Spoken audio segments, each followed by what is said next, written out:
The Holy Gospel according to Matthew, the 18th chapter. Glory to you, O Lord. Then Peter came and said to him, Lord, if another member of the church sins against me, how often should I forgive? As many as 7 times? Jesus said to him, Not 7 times, but I tell you 77 times. For this reason, the kingdom of heaven may be compared to a king who wished to settle accounts with his slaves. When he began the reckoning, one who owed him 10,000 talents was brought to him, and as he could not pay, his lord ordered him to be sold, together with his wife and children, and all his possessions, and payment to be made.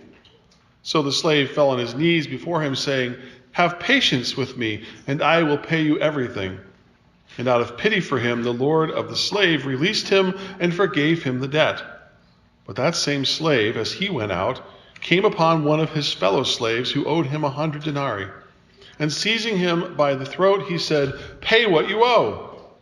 Then his fellow slave fell down and pleaded with him, Have patience with me, and I will pay you. But he refused. Then he went and threw him into prison until he would pay the debt.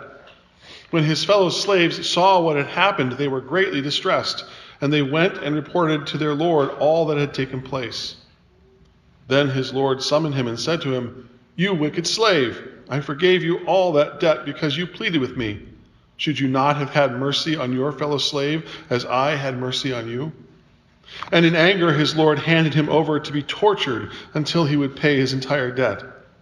So my heavenly Father will also do to every one of you if you do not forgive your brother or sister from your heart. The Gospel of the Lord. Praise to you, O Christ. You may be seated.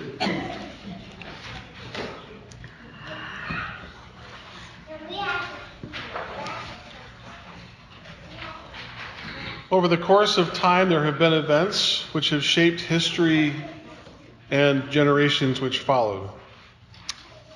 These events have been things like great inventions like electricity, the telephone, and the internet. And these events have been things like acts of war. The shot heard around the world, the assassination of a sovereign ruler as in World War I, the attack on Pearl Harbor as in World War II, terrorist attacks in our own country. Attacks such as these leave people feeling vulnerable, exposed, and insecure. And these events shape our lives in one way or another, but they do not define our lives. They shape our lives, but they do not define our lives.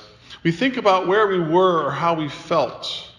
We consider how we've been changed by an event.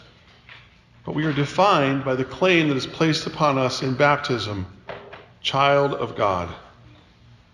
And that anchors us to move ahead as we always have, individually and as a community of believers together. The context for today's lesson is the same as it was last week. In last week's reading, we dealt with conflict and how to resolve conflict in the church. The Matthew 18 principle, as it's often called, suggests that we go to the one who has offended us or who is not living rightly, and we offer a correction. Often part of resolving conflict is an understanding that in order to be together in community, we must be able to forgive one another in community. So that's where today's gospel lesson comes in. Peter, having heard Jesus' explanation about this correction, comes to Jesus and asks a Peter-type question. Lord, if another church member sins against me, how many times must I forgive him? 7? Because good grief, 7's a lot. Does anyone have a child like Peter in their life? Do you know one? I can think of several of them from my youth ministry experience over the last 27 years. The one who asks all kinds of qualifying questions. The one about whom people always say he or she will surely become a lawyer. Jesus' response is classic Jesus. Not 7 times, he says, but 77 times. According to Matthew's gospel, Jesus uses an extreme answer to make the point to Peter that forgiving isn't a finite thing.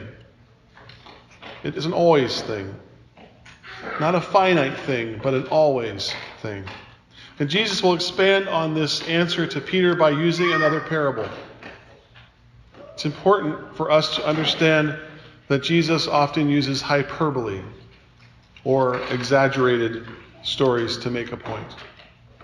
If Peter and the others who heard Jesus' parables had taken them literally, they probably would have given up.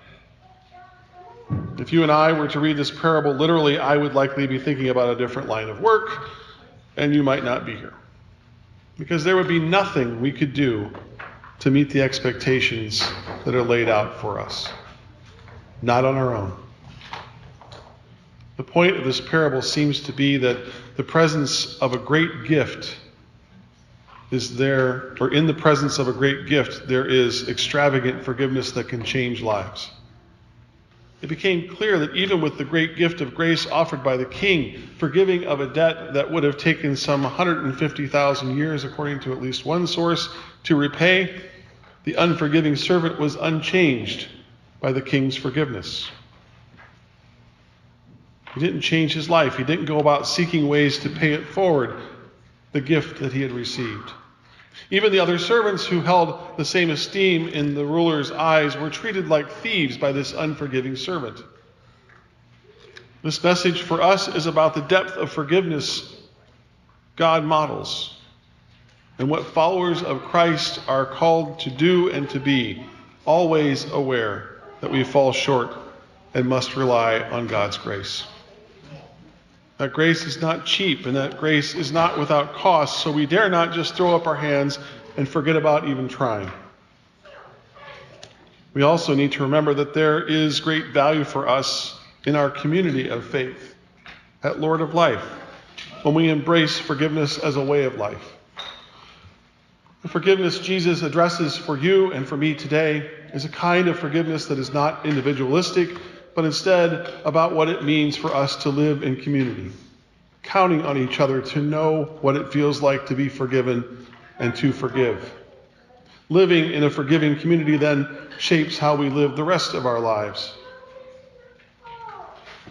How have you been changed in your life by being a part of a community like this?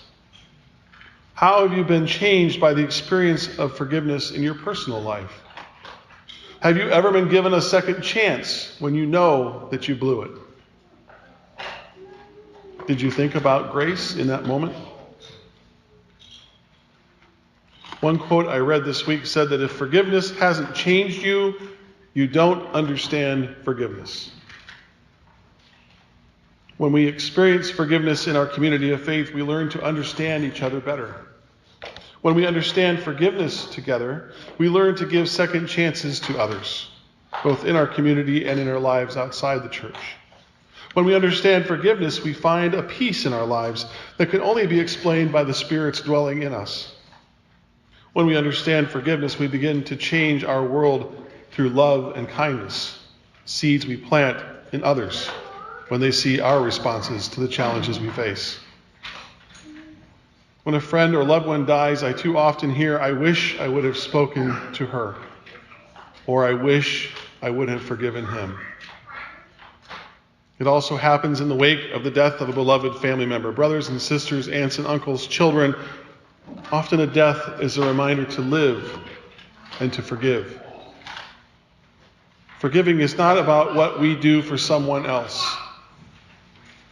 Forgiving is not about what we do for someone else. Forgiving is about what God does in us. Peter, you, me, we're all called to forgive because in forgiving we find healing in our own lives. Not the regret and anger that we harbor when we tell ourselves we have to stay mad at someone or hold on to what has made us mad. Finally, a connection with our liturgy. The sharing of the peace will follow the Apostles' Creed, and I want us to experience the sharing of the peace in a new way. In the early church, this sharing was meant to be a sign of forgiveness, of welcome, of receiving each other as brothers and sisters, as grace amongst us, of understanding that in community we each lean on each other. So today, let's spend some quality time in sharing the peace, as a reminder of how important our life together is. Introduce yourself to someone else, even if you're sure they should know your name. That's grace. Shake hands, embrace if you choose, and remember that we take part in this liturgy moment together. We are living into the very thing that Christ calls his church to do in Peter's day and what we are called to do today. Each forgiving moment, each time we receive forgiveness, each time we are aware of God's grace for us, we move forward in faith. God does not hold back. God's grace will always exceed our capacity to receive it. God always will love us more than we can know. That's who we are, a people living into the future, into the hope of Christ found in God's love and grace for us. May God give to all of us a real sense of the forgiveness in which and by which we live, and grant us the faith and courage to walk into the future such forgiveness creates. Amen.